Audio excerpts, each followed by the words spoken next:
नमस्कार, स्वागत, अभिनंदन। साथियों, आज हम एक ऐसे विषय के संबंध में चर्चा करेंगे जो किसी भी शिक्षक के लिए बहुत ही महत्वपूर्ण होता है। यदि इन तकनीकियों का या हम कहें कि टेक्निक्स का प्रयोग कोई भी शिक्षक अपने कक्ष में करते हैं तो निश्चित तौर पर जो विद्यार्थी हैं उनमें अधिगम की दर में वृद्धि होती है, या हम यह कहें कि वे सीखते बहुत ही जल्दी से हैं।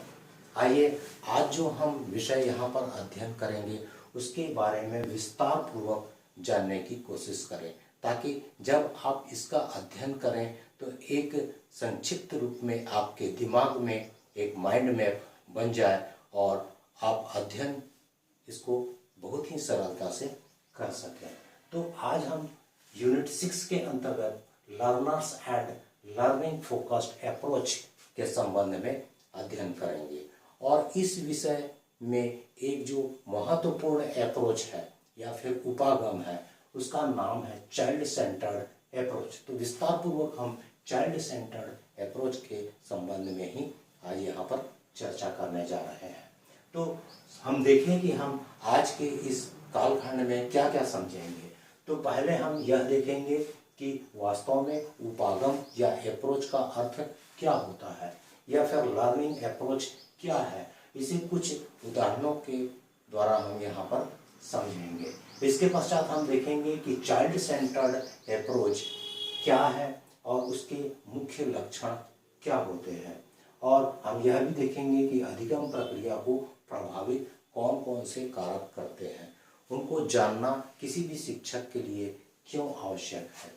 एक शिक्षक के लिए हम यह भी देखें कि उनको विद्यार्थियों को समझने की आवश्यकता होती है। तो इस संबंध में विद्यार्थियों के संबंध में एक शिक्षक की क्या क्या जानकारी होनी चाहिए, इसका भी हम यहाँ पर अध्ययन करेंगे। तो उसके अंतर्गत हम यहाँ पर देखते हैं कि हेल्थ एंड फिजिकल डेवलपमेंट क्या होता है और अधिगम में किस प्रकार यह सहायक होता है। उसी प्रकार मेंटल एबिलिटीज, और हम देखेंगे पर्सनालिटी के संबंध में लर्निंग मेथड्स क्या है या तरीके कौन कौन से होते हैं। उसके बाद फिर हम यहाँ पर अध्ययन करेंगे प्रेरणा के संबंध में, इंस्पिरेशन के संबंध में, और होम एंड कल्चर बैकग्राउंड को भी समझने का प्रयास करेंगे, जिससे अधिगम की गति तीव्र हो सके और एक शिक्षक के लिए अत्यंत ही महत्वपूर्ण साबित हो सके। यहाँ पर हम यह भी देखेंगे कि टीचर की भूमिका किसी कक्ष में क्या हो सकती है और वे कैसे टीचिंग लर्निंग प्रोसेस को संपन्न कर सकते हैं। आइए हम इसे विस्तार पूर्वक समझते हैं। तो learners and learning focused approach को हिंदी में कहते हैं शिक्षार्थी और अधिगम केंद्रित उपागम। लर्निंग अप्रोच को हम या फिर हम कहें अधिगम उपागम को हम थोड़ा सा आप समझें कि वह क्या है। तो हम इसको 3 उदाहरणों के द्वारा समझ सकते हैं। इसका अर्थ ये होता है कि अधिगम को विद्यार्थियों के नजदीक लाना, या कितने सरल तरीके से या कितने सुगम तरीके से हम लर्निंग को विद्यार्थियों तक पहुंचा सकते हैं, उसे हम उपागम कहेंगे या फिर हम उसे अप्रोच का नाम देंगे। और सरल तरीके से पहुंचाना, तो इसको हम उदाहरण के द्वारा कैसे समझें। तो पहला जो उदाहरण है वो है टीचर सेंटर्ड क्लासरूम। यदि हम एक अध्यापक केंद्रित कक्ष का अवलोकन करें तो उसमें हम पाएंगे कि जो अध्यापक होते हैं वो उनके द्वारा निर्देशित विषय वस्तु है उनका अध्ययन कराया जाता है, और बच्चे एक निश्चित विधि के तहत या फिर हम कहेंगे निर्देश के तहत कार्य करते हैं और अधिगम करते हैं। बीच बीच में जो शिक्षक होते हैं वह जांचने का कार्य करते हैं या प्रश्न पूछने का कार्य करते हैं। तो इसमें जो लर्निंग होती है वो बहुत ही स्लो होती है। दूसरा है चाइल्ड सेंटर्ड क्लासरूम। तो इसमें क्या होता है कि जो विद्यार्थी केंद्रित कक्ष है उसमें विद्यार्थियों के रुचि के अनुसार या उसके क्षमता के अनुसार या उसके योग्यता के अनुसार अध्यापन कार्य किया जाता है, उनको ध्यान में रखा जाता है, उनको केंद्र बिंदु में रखा जाता है और गतिविधियां आयोजित की जाती हैं, और शिक्षक होते हैं वह एक सुविधादाता के रूप में होते हैं। तो इस प्रकार वातावरण तैयार करके अधिगम की क्रिया संपन्न होती है और इसमें तीव्र गति से अधिगम की क्रिया होती है। उसके बाद थर्ड है एक्सपीरियंशियल लर्निंग, यानी अनुभव आधारित जो अधिगम होता है उसमें बच्चे स्वयं अपना अनुभव करके सीखते हैं और यह स्थायी होता है। एक ज्ञान का सृजन यहाँ पर किया जाता है। तो हम 3 विधियों के द्वारा, यानी किसी शिक्षक के द्वारा 3 विधियों का यदि किसी कक्ष में प्रयोग किया जाता है तो लर्निंग की दर में क्या क्या प्रभाव पड़ता है यह हमने यहाँ पर देखा, और लर्निंग तक हम कैसे पहुँच सकते हैं या फिर किस प्रकार से अधिगम को विद्यार्थियों द्वारा सरल तरीके से पहुँचाया जा सकता है। यह एक शिक्षक का काम होता है। आइए हम जो मुख्य विषय है चाइल्ड सेंटर्ड अप्रोच के संबंध में यहाँ पर अध्ययन करें। शिक्षार्थी केंद्रित उपागम। अब हम देखें कि इसमें क्या क्या लक्षण हो सकते हैं। तो पहला लक्षण है कि जो केंद्र बिंदु में विद्यार्थी होते हैं, यानी विद्यार्थी को ध्यान में रख करके शिक्षण कार्य किया जाता है या फिर अधिगम क्रिया संपन्न कराई जाती है। दूसरा हम देखें सीखने की प्रक्रिया सरल व सुलभ होती है। विद्यार्थियों के रुचि के अनुसार, उनके योग्यता के अनुसार, उनके क्षमता के अनुसार अधिगम की क्रिया संपन्न होती है, इसलिए यह सरल और सुलभ प्रक्रिया है। हम तीसरे में देखें अनुकूल वातावरण का निर्माण किया जाता है। शिक्षक के द्वारा इस प्रकार का वातावरण निर्मित किया जाता है ताकि विद्यार्थियों में अधिक से अधिक अधिगम की प्रक्रिया हो सके। चिंतन, जिज्ञासा, समस्या समाधान, ज्ञान का सृजन, स्व अधिगम को बढ़ावा देने वाला होता है। यानी शिक्षक का क्या कार्य है कि वो क्या करते हैं, सरल और सुलभ बनाते हैं, अनुकूल वातावरण बनाते हैं और विद्यार्थियों में चिंतन की प्रक्रिया जागृत हो सके इसके लिए वो प्रयास करते हैं। जिज्ञासा उत्पन्न हो सके इसके लिए भी वे प्रयास करते हैं। समस्या समाधान, किसी प्रकार की समस्या को प्रस्तुत करते हैं ताकि विद्यार्थी उस समस्या का समाधान कर सके। ज्ञान का सृजन विद्यार्थियों के द्वारा किया जाता है। स्व अधिगम की प्रक्रिया होती है। तो इस सभी चीजों को शिक्षक का कार्य होता है कि वो इन सभी प्रक्रियाओं को बढ़ावा दे ताकि अधिक से अधिक अधिगम हो सके। आइए हम देखें कि अधिगम प्रक्रिया को प्रभावित करने वाले कौन कौन से कारक होते हैं। तो पहला जो है उसमें है पूर्व ज्ञान। निश्चित रूप से जो शिक्षक है उसको विद्यार्थी के अनुभव को महत्व देना चाहिए या पूर्व ज्ञान का अध्ययन करना चाहिए और उसी के अनुसार मेथड या तकनीक का प्रयोग करना चाहिए, तभी बच्चों में अधिक से अधिक अधिगम होता है। तो ये अधिगम को प्रभावित करता है कौन, पूर्व ज्ञान। तो पूर्व ज्ञान का ज्ञान किसे होना चाहिए, शिक्षक को होना चाहिए। दूसरा है तकनीकी का ज्ञान होना चाहिए ताकि वे अच्छे से उसको पहुंचा सकें। किसे पहुंचा सकें, किसी भी विषय वस्तु को, या फिर हम यह कहें कि जो विद्यार्थी है वह बहुत अच्छे ढंग से अधिगम कर सके। तो ऐसे टेक्निक का प्रयोग किया जाना चाहिए किसी भी शिक्षक को। आइए हम ये देखें विकास स्तर। बच्चों में विकास का कौन सा स्तर है उसको भी ध्यान में रख करके विषय वस्तु या फिर हम कहें कि उनके अनुभव को देख करके विषय वस्तु को क्या करना चाहिए, कक्ष में प्रस्तुत किया जाना चाहिए। तो फिर परिपक्वता को भी देखा जाना चाहिए। यदि हम परिपक्व बच्चे को उनके परिपक्वता के आधार पर विषय वस्तु को देते हैं तो उसमें अधिगम अत्यधिक तेजी से होगा। अनुभव को भी ध्यान में रखना चाहिए। यदि हम किसी बच्चे का अनुभव का परीक्षण नहीं करते हैं और बिना जाने उसे इस प्रकार की विषय वस्तु को देते हैं ताकि वो कठिनाई अनुभव करता है, तो अधिगम की जो दर होती है वो मंद हो जाती है या धीमी हो जाती है। रुचि को भी देखा जाना चाहिए। सबसे महत्वपूर्ण है सामाजिक एवं सांस्कृतिक संदर्भ। बच्चे का कल्चरल बैकग्राउंड क्या है, उसकी सामाजिक व्यवस्था क्या है, उसमें भी शिक्षक को ध्यान में रख करके विषय वस्तु को देनी चाहिए ताकि वो जल्द से जल्द अधिगम प्रक्रिया में शामिल हो सके। एक शिक्षक के लिए विद्यार्थियों और उनके सीखने के तरीकों को समझना ये बहुत ही महत्वपूर्ण है कि किसी भी शिक्षक को यह जानना चाहिए कि बच्चा किस प्रकार का है, उसका नेचर क्या है, उसका स्वभाव क्या है, वह कौन से परिस्थिति में आता है, उसका सांस्कृतिक पृष्ठभूमि क्या है, उसका सामाजिक पृष्ठभूमि क्या है, उस सभी का अध्ययन करके हमें उसके अनुरूप क्या करना चाहिए, शिक्षण कार्य करना चाहिए या फिर उन्हें टीचिंग लर्निंग प्रोसेस के तहत लाना चाहिए। आइए हम देखें कि विद्यार्थियों के संबंध में एक शिक्षक की क्या जानकारी हो सकती है या उन्हें क्या जानने की आवश्यकता है। पहला हम ये देखें हेल्थ एंड फिजिकल डेवलपमेंट, उसके स्वास्थ्य के बारे में और शारीरिक जो विकास के बारे में शिक्षक को ज्ञान होना चाहिए, तभी अधिगम की दर तीव्र होगी। तो विद्यार्थी के स्वास्थ्य एवं विकास को ध्यान में रख करके सीखने हेतु उसके अनुभवों का प्रयोग करना चाहिए। यानी हम उन्हें सीखने का अवसर प्रदान कर रहे हैं तो उनके स्वास्थ्य के अनुरूप, उसके विकास के अनुरूप हमें सीखने का अवसर प्रदान करना चाहिए।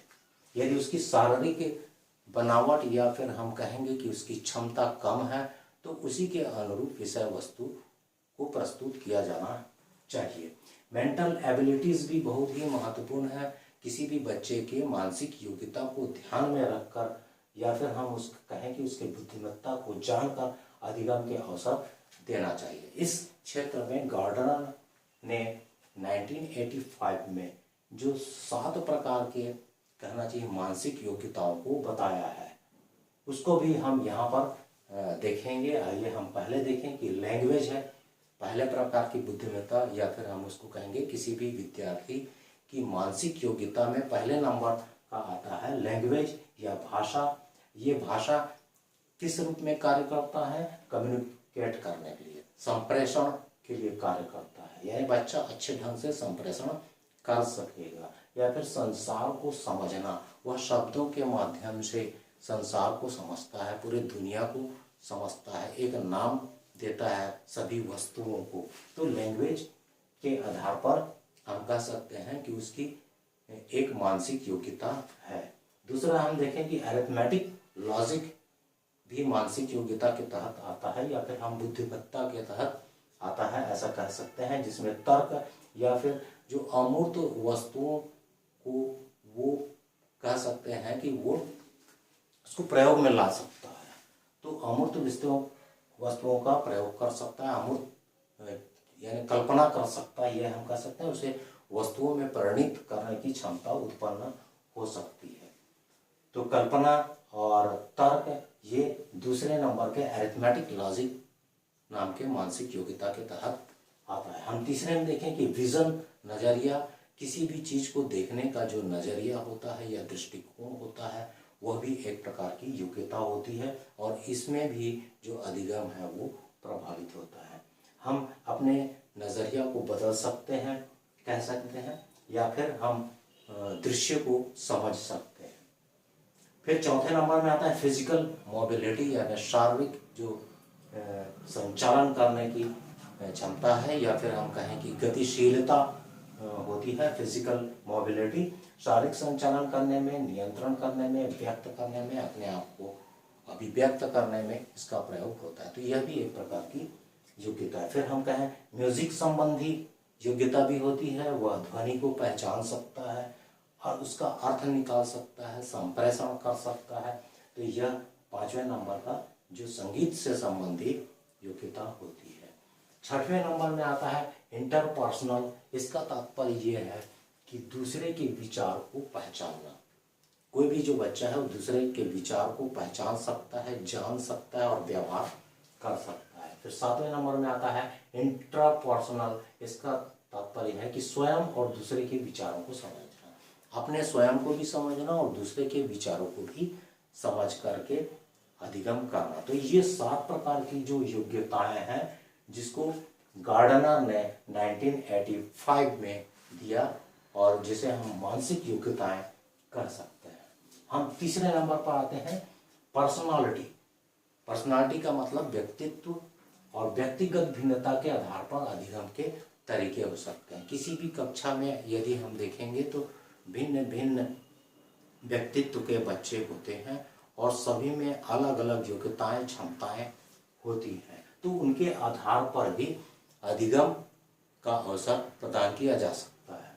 फिर हम देखें यहाँ पर चौथे में लर्निंग मेथड, यानी इसका अधिगम के तरीके, वह कौन से तरीके हों जिसके द्वारा अधिगम की दर प्रभावित हो। तो इसमें एक्सपीरियंशियल लर्निंग दिया है और इसको दिया है डेविड कॉब ने, और 4 प्रकार के तरीके उन्होंने इसमें बताया है, जिसका हम अध्ययन एक अलग से कालखंड में करेंगे, इसलिए मैं इसके बारे में ज़्यादा यहाँ पर नहीं बता रहा हूँ, उसको हम अलग से समझेंगे। फिर हम देखते हैं 5वां, इंस्पिरेशन विद्यार्थी के अनुकूल, यानी इंस्पिरेशन क्या होना चाहिए, प्रेरणा विद्यार्थियों की रुचि के अनुरूप होना चाहिए। यदि हम विद्यार्थियों के अनुरूप या उसके रुचि के अनुरूप कार्य को देते हैं, तो यदि वह संपन्न कर लेता है तो उन्हें प्रेरणा मिलती है। फिर हम देखते हैं 6वें में home and culture background, cultural जो सांस्कृतिक पृष्ठभूमि है उसमें हम लैंग्वेज को रखते हैं, और हम ये देखें कल्चरल एक्सपीरियंस होना चाहिए, यानी सांस्कृतिक अनुभव होना चाहिए, और लर्निंग एटीट्यूड होना चाहिए, बच्चे में झुकाव होता है, उसकी रुचि होती है, यदि हम उसके रुचि के अनुरूप कार्य देते हैं तो वो जल्दी अधिगम करता है। तो नेचुरल एबिलिटी जो होती है उसको शिक्षक को जानने की आवश्यकता होती है। उसी प्रकार हम देखें कि क्लासमेट यानी जो सहपाठी होते हैं उनके स्वभाव और उनके सहयोग करने के तरीके से भी, उसके मेल जोल के तरीके से भी अधिगम के प्रभावित होता है या उसके दर में वृद्धि होती है। स्कूल में भी भिन्न भिन्न प्रकार के जाति, धर्म, संस्कृति या फिर अलग अलग व्यवस्था के या स्तर के व्यक्ति मौजूद होते हैं, और यदि हम उन सबको देख करके टीचिंग लर्निंग प्रोसेस को अप्लाई करें तो बहुत अच्छे ढंग से अधिगम की प्रक्रिया होती है। तो किसी भी शिक्षक को यह जानने की बहुत ही आवश्यकता है कि वह पूरी कक्ष को समझे, विद्यार्थियों को समझे और किसी उसके अनुरूप, विद्यार्थियों के अनुरूप टीचिंग लर्निंग प्रोसेस को संपादित करें। आइए हम अंत में टीचर की क्या भूमिका हो सकती है, एक शिक्षक की क्या भूमिका हो सकती है किसी भी कक्ष में, उसका अध्ययन करते हैं। तो जो शिक्षक होते हैं वो एक ऑब्जर्वर के रूप में होते हैं, अवलोकनकर्ता के रूप में हो सकते हैं, और निदानकर्ता के रूप में हो सकते हैं, डायग्नोस्टिक लर्निंग में मदद कर सकते हैं, और फैसिलिटेटर हो सकते हैं, या जिसे हम हिंदी में अधिगम सहजकर्ता भी कहते हैं। तो सहजकर्ता कहने से हमें शब्द में भ्रम होता है कि वास्तव में ये है क्या, लेकिन उसका अर्थ है फैसिलिटेटर या सुविधा दाता। तो यहाँ पर फैसिलिटेटर के रूप में भी शिक्षक कार्य करते हैं, और इन्वायरमेंट क्रिएटर के रूप में कार्य करते हैं, यानी वो वातावरण का निर्माण करने में भी सहायक होते हैं।